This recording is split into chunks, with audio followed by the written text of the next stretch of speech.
Баршаңызға жалынды сәлем достар. Сіздермен бірге 101 фильм және бүгін сіздерге 2017 жылға Яркость атты фильмін қысқаша айтып беретін боламын. Куда они делись? Думаю, мы сейчас ими дышим.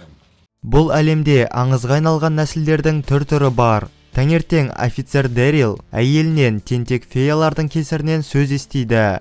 Өйткені феялар бұл әлемде маса және шыбын сияқты екен. Офицерге пенсияға дейін бар жоғы 5 жыл қалды, сондықтан оның жаңа серіктесі зұлым орктар әлемінде бірінші болып полиция құрамына кірген Джакоби атты орк. Ал қазірше Дэрилге феялардан құтылу керек. Көршілердің көзінше ол таяқшамен феяны аямай өлтірген болатын. Осы кезде оған жаңа серіктесі Джакоби келеді. Дэрил оның полиция көлігімен тура үйіне келгеніне ашуланып тұр. Өйткені районда бәрі полицияны жақтырмайды екен. Жолда Дэрил Джакоби тамақ алуға кеткенде белгісіз орк Дэрилді өлтірмекші болыпты, және сол үшін оны сөзге алуда. Бөлімшеге орк Эльфград районы арқылы бармақшы, ал бұл район жоғарғы санатты эльфтарға тиесілі. Гардеробта басқа да полицейлер Дэрилді оркпен жұмыс істегені үшін кінәлайды. Өйткені жігіттің оркты жұмыстан шығаратын түрі жоқ. Олардың ойынша Джакоби басқа да орктардың артын жауып жүрсе керек. Осыдан 2000 жыл бұрын орктар зұлым патшаға бас иіп, зұлымдықты таңдаған болатын. Достарының сөзінен кейін Дэрил сержанттан серіктесін ауыстыруды өтінсе де, сержант оны тыңдағысы да келмейді. Енді екеуі кедейлер мен зұлым орктар тұратын гетто районын бақылап жүр. Басқа орктарға қарағанда Джакоби азу тістерін алып тастаған екен. Яғни бұл оның ешқандай кланға жатпайтынын білдіреді. Бір кезде олар қолында қылышы бар алып жігітке кезігеді. Оның айтуынша жақында зұлым патша оралады екен, және көп ұзамай өзі де беріле салады. Көлікте орктар тілінде сөйлеген жігіт Джакобиға дәстүрді ұмытпауды ескертуде. Бөлімшеде Дэрилге детективтер келген болатын. Олар Джакоби әлгі оркты әдейі жібере салды деп ойлап жүр. Сондықтан жігітке микрофон беріп, бәрін анықтауды тапсырады. Көлікте әңгіме кезінде Джакоби серіктесінен стрессті сезіп, одан не болғанын сұрайды, бірақ та жаңа миссияның кесірінен әңгіме сол қалпы қалды. Осы кезде бөлімшеге сиқырлы федералдар келіп, алып жігітті сұрақ астына алады. Сөйтсе, тұтқындағы жігіт жарық қорғаны кланына жататын болып шықты. Бұл эльфтер зұлымдар қатарына кіреді және олардың мақсаты зұлым патшаны қайта тірілту. Ал оны тірілту үшін 3 сиқырлы таяқша керек. Сиқырлы қорғанның бастығы Лейла атты сиқыршы эльф. Бұл әлемде тек сиқыршылар ғана магиялық таяқшаны ұстай алады, ал қалғандары ұстаса бітті жарылып кетеді екен. Лейла өзінің сіңілісі Тикканы іздеп жүр, және соның арқасында олар Тикка мен Лейланы қолға түсірмекші. Осы кезде миссияға келген екеуіне бандиттер оқ жаудырса да, екеуі олардың көзін жойған болатын. Ғимаратқа кіргенде олар жанып кеткен денелерді көреді. Бір кезде Тикка атты эльф тұтқынға түскенде сиқырлы таяқшаның көмегімен көлікті жарып жібереді. Көп замай көмекке келген полицейлер таяқшадан көздерін алатын емес. Өйткені оның көмегімен кез келген тілекті орындауға болады. Бірінші олар сыртта эльфті күзетіп тұрған оркты өлтірмекші. Егерде Дэрил қарсы шықса, полицейлер оны да өлтіруге дайын. Сыртқа шыққан Дэрил тез арада әйеліне хабарласып, оларға қаладан кетуді бұйырады. Көп замай серіктесіне келген Дэрил оны зұлым оркты жібергені үшін кінәлауда. Сонда Джакоби бәрін мойындауды шешті. Шын мәнінде Джакоби қолға түсірген орк басқа біреу болып шықты, және полицейлер жазықсыз оркты өлтірмес үшін оны жіберуді шешкен екен. Осы кезде арам полицейлер екеуінен де құтылмақшы болады. Сонда Дэрил оларды шыға салсымен атып тастайды. Бір кезде үшеуіне келген жергілікті мексикандық банда сиқырлы таяқшаны тартып алмақшы екен. Көп замай банда оларды көлікпен қуа бастағанда, Дэрил жүргізушіні шокермен атып, олардан әзер құтылған еді.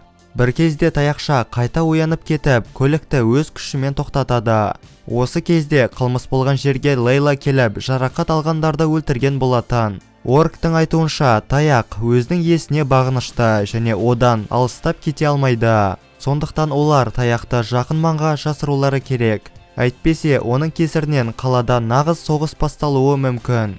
Көп ұзамай оларға бандалар келіп, шайқас кезінде түсіп қалған таяқты біреу қолына ұстағанда, сол мезетте әлгі адам жарылып кеткен еді. Бандалар әлі арттарынан қалатын емес. Бір кезде үшеуі клубқа тап болады, іште әртүрлі нәсілдер болғандықтан, екеуі Тикканы жоғалтып алды.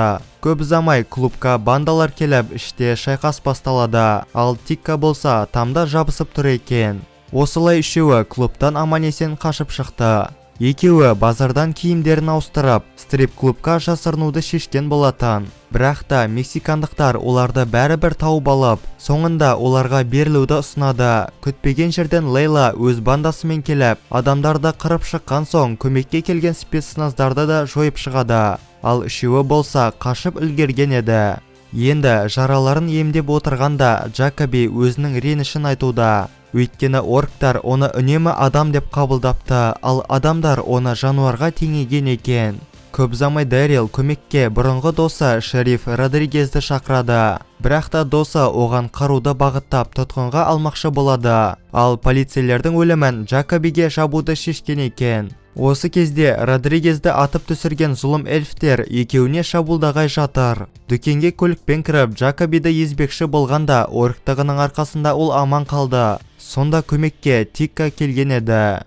Үшеуі біраз оларды алдап дүкеннен қашып шығады. Енді жолдарын зұлым орктар бөгеп тұр. Дэрил оларды Шрекке теңеп тез арада Фионаға кетулерін бұйырады. Бірақ та орктар адам тілін түсінеді екен, және осы үшін Дэрил соққының астында қалды. Орктар үшеуінде өздерінің бастығы Доргуға алып келеді.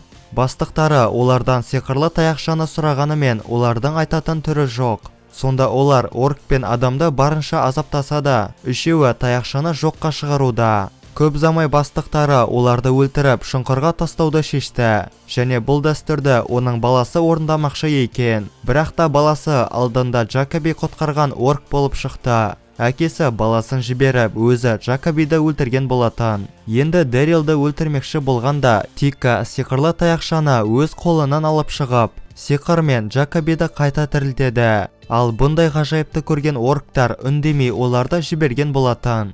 Көп ұзамай екеуі Тикканың сиқыршы екенін түсінеді. Қыздың айтуынша Лейла өз таяқшасын біреуді өлтіру үшін киллерге берген екен. Бірақ та ол миссияны сәтсіз аяқтап, таяқшадан айырылып қалыпты. Қазірше Тикка таяқшаны толықтай басқара алмаған соң, Джакобиді тірілту қыз үшін ауыр тиген болып шықты. Және осы үшін өзі ақырын өліп барады. Оның айтуынша көмектесетін тек бір жер бар, ол жарық қорғаны. Көп ұзамай үшеуі сол жерге жеткенде, тамда жасырынып тұрған зұлым эльфтер оларға шабуылдай бастайды. Бірақ та Джакоби қайта тірілген соң күші көбейіп, әлгі эльфтерді өзі өлтіреді.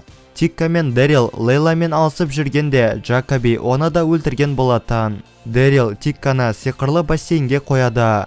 Осы кезде қайта тірілген Лейла бірінші оркты дарға асып, қызды бассейннен лақтырып жібереді. Енді Лейла сіңлісімен сөйлесіп отырғанда, Джакоби оның қолын атып түсіреді. Ал таяқша Дэрилдің алдына келді. Енді Дэрил таяқшаны қолына алып, өз бағын сынап көрмекші. Сонда таяқша басқа түске ауысып, Дэрил де сиқыршы болып шықты. Және Тикка айтқан дуа арқылы Лейламен қоса ғимаратты да жарып жібереді. Оттың арасынан әзер дегенде шыққан Джакоби досын да аман-есен алып шығады. Бұны көрген зұлым орктар оны барынша қолдауда, сондықтан оны да қандас ретінде мойындауды шешті.